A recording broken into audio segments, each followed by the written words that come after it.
तो hello guys, मेरा नाम है प्रिंस और आप देख रहे हैं एनिमे समीक्षा। चलिए वीडियो को स्टार्ट करते हैं। तो एपिसोड की स्टार्ट में हम देखते हैं कि ह्यूगा अपने ओवारी ऑटो में कांडियो स्पीयर टेक्निक को क्रोम पर यूज करता है, लेकिन असल में वो उसे एक गड्ढे में टनल बनाने के लिए यूज करता है।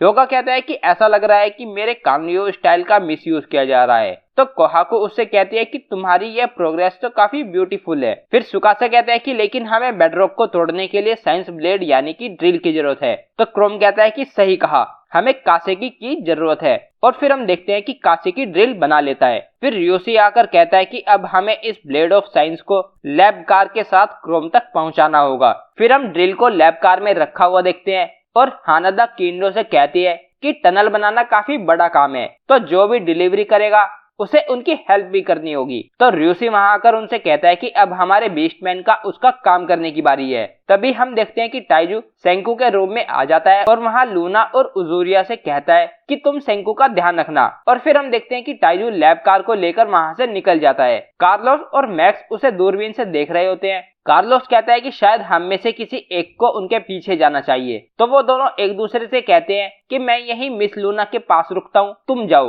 और फिर वो दोनों आपस में लड़ने लगते हैं। मैक्स कार्लोस को काफी बुरी तरह पीटकर कहता है कि मैं मिस लूना का बॉडीगार्ड हूँ, तो मैं उनके साथ रहूंगा, तुम उनके ड्राइवर हो तो तुम जाओ। तो वो मान जाता है और फिर वो देखते हैं कि टाइजू लैब कार लेकर उन्हीं की तरफ आ रहा होता है। तो मैक्स उसकी तरफ गन करता है, लेकिन टाइजू को उससे कोई फर्क नहीं पड़ता और वो उनसे कहता है कि मेरा नाम टाइजू है, तुम लोग स्पाइस हो ना। तो कार्लोस मैक्स से कहता है कि ये जापानीज बोल रहा है, मुझे तो कुछ समझ नहीं आ रहा, लेकिन फिर भी मुझे थोड़ा थोड़ा समझ आ रहा है। तो मैक्स कहता है सही कहा। टाइजू उससे कहता है कि अगर तुम स्पाइस हो तो तुम जरूर हमारी लैब कार के पीछे आते है ना, तो क्यों ना तुम मेरे साथ ही आ जाओ। तो वो दोनों कहते हैं कि हम तुम्हारे एनिमी हैं। फिर नेक्स्ट सीन में हम कार्लोस को लैब कार में बैठे हुए देखते हैं। फिर कार्लोस टाइजू से पूछता है कि क्या मिस लूना सेफ है।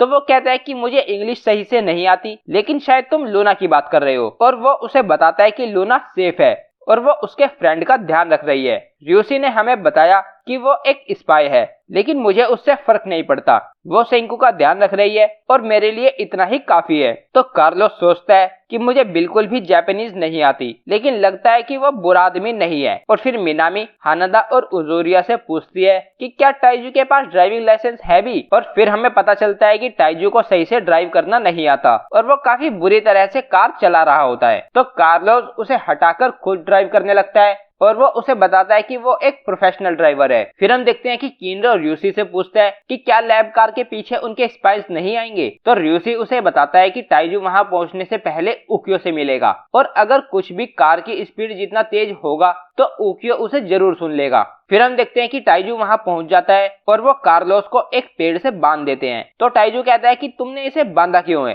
तो ह्यूगा उससे कहता है कि इसको छोड़ते ही वो भागकर जेनो के पास चला जाएगा और वो हमारी टनल के बारे में जान जाएंगे। तो कार्लोस टनल सुनकर चौंक जाता है। फिर हम देखते हैं कि टाइजू और क्रोम कार में से ड्रिल, इंजन, ड्रोन और बाकी सभी सामान निकाल लेते हैं और फिर वो सब काम में लग जाते हैं। तो उन्हें देखकर कार्लोस सोचता है कि ये सिर्फ बच्चे हैं और वो लगभग मिस लूना की एज या उनसे यंग है। फिर क्रोम ड्रोन की ब्लेड्स को तोड़ देता है। तो स्वीका उससे पूछती है कि तुम ड्रोन को तोड़ क्यों रहे हो। तो वो उसे बताता है कि हमें ये ब्लेड्स हवा भेजने के लिए चाहिए, अगर हमने टनल में हवा का इंतजाम नहीं किया तो हमारा ऑक्सीजन खत्म हो जाएगा और हम सब अंदर ही मर जाएंगे। कोहाको उकियो से पूछती है कि होने वाले शोर का क्या। तो वो कहता है कि जेनो की फैक्ट्री हमसे काफी ज्यादा शोर मचाती है, तो उससे कोई प्रॉब्लम नहीं है। और फिर हम देखते हैं कि वो धीरे धीरे टनल बना रहे होते हैं और फिर हम देखते हैं कि टनल में आगे की खुदाई के लिए जमीन काफी ज्यादा टफ होती है, तो ह्यूमन स्ट्रेंथ उसके लिए काफी नहीं होगी। तो फिर वो सब ड्रिल को टनल में ले आते हैं और फिर टाइजू उसे स्टार्ट करके उस पत्थर को तोड़ देता है और अब टनल बनाने का काम फिर से स्टार्ट हो जाता है।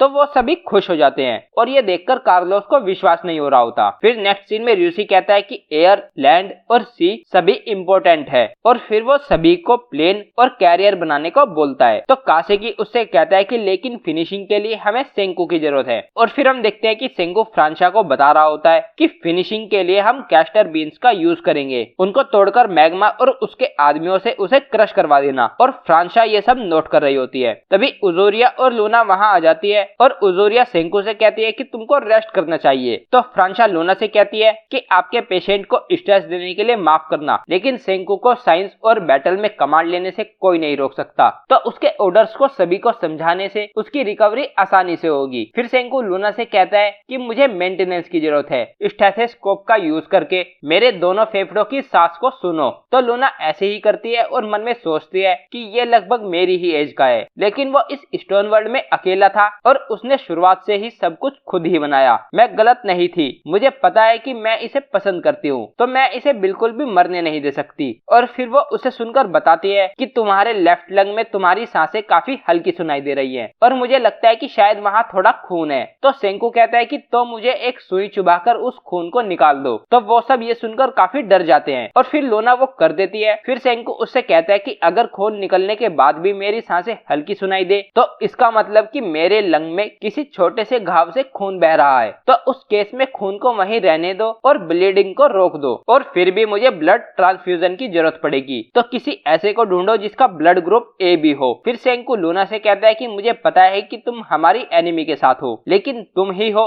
जो कुछ कर सकती हो। तो वो कहते हैं कि मुझे बदले में कुछ चाहिए, लेकिन मुझे आंसर नहीं चाहिए, बस तुम्हारा उस बारे में सोचना भी काफी होगा। तो सेंकू पूछता है कि तुम्हें क्या चाहिए, क्या तुम चाहती हो कि हम सरेंडर कर दे? तो वो हम नहीं करेंगे। लूना उससे कहती है कि अगर तुम ठीक हो गए तो क्या तुम मेरे बॉयफ्रेंड बनोगे? तो ये सुनकर सेंकू काफी चौंक जाता है। फिर सुकासा ह्यूगा से कहता है कि हमें उनके फोर्ट्रेस की बनावट को समझना होगा। तो ह्यूगा कहता है कि अगर हम टनल से उनके सामने बाहर आ गए तो वो फनी भी नहीं होगा, हमें उससे बचना होगा। तभी टाइजू कार्लोस से कहता है कि तुम्हें तो सब पता है, तो क्यों ना तुम ज़ेनो की कासल का मैप बनाकर हमें दे दो। तो वो काफी चिल्लाते हुए उससे कहता है कि मैं भला ऐसा क्यों करूंगा, हम एनिमी हैं। तो टाइजू कहता है सही कहा। फिर उन्हें एक फोन आता है, तो ऊक्यो फोन उठाता है और उधर से लूना कुछ नंबर्स को बोलती है। तो ऊक्यो मैसेज बताता है कि वो हो गया, और तभी क्रोम और कोहाकू वहां आ जाते हैं और उनसे पूछते हैं कि क्या हुआ और कार्लोस रो क्यों रहा है। तो ऊक्यो उन्हें बताता है कि लूना ने कहा कि अब उसके पास एक बॉयफ्रेंड है और उसका नाम सेंकू है। फिर ये सब देखकर कार्लोस काफी सीरियस हो जाता है और उनसे कहता है कि मैक्स और मैं टीम लूना है,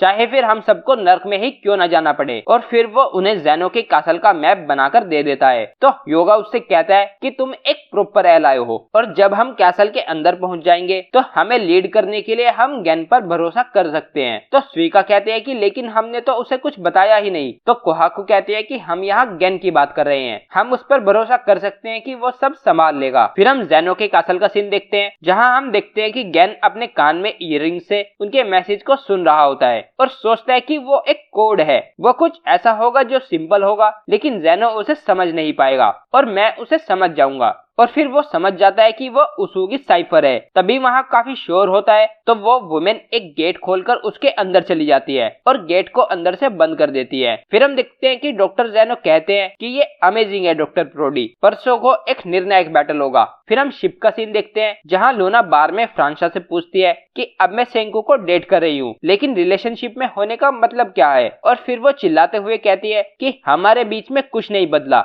हमने तो अभी तक हाथ भी नहीं पकड़ा। फिर वो बाकी सबसे उनके ओपिनियंस मांगती है और कहती है कि ऐसा नहीं हो सकता कि वो किसी के साथ डेटिंग में 10 बिलियन% अनइंटरेस्टेड हो और वो बस वो बोल रहा है जो सबसे ज्यादा कन्वीनियंट है, कोई भी इतना कमीना नहीं हो सकता। तो किंडो उसे बताता है कि अपने गोल के लिए उसने एक बार शादी कर ली थी और कासेकी उसे बताता है कि फिर उसका डिवोर्स हो गया था। तो ये सुनकर लूना शॉक हो जाती है। फिर हम देखते हैं कि यो को कुछ दिखता है, तो वो सबसे चिल्लाकर कहता है कि वो फिर से आ रहे हैं और हम देखते हैं कि उनकी तरफ एक प्लेन आ रहा होता है। तो र्यूसी कहता है कि हम तुम्हारा वेट कर रहे थे स्टैनली, और तभी उनका प्लेन बाहर आता है और फिर र्यूसी उसमें जाकर बैठ जाता है और हम देखते हैं कि उसके पीछे सेंकू बैठा होता है। फिर र्यूसी प्लेन स्टार्ट कर देता है और कहता है कि ये science versus science dog fight है, और फिर वो टेक ऑफ कर जाते हैं और एपिसोड यहीं पर एंड हो जाता है। तो गाइस ये था episode 10 of doctor stone season 4। अगर आपको वीडियो पसंद आई है तो वीडियो को लाइक कीजिए, चैनल को सब्सक्राइब कीजिए, प्रेस कीजिए बेल आइकन को। मैं मिलता हूँ आपसे नेक्स्ट वीडियो में। Thank you.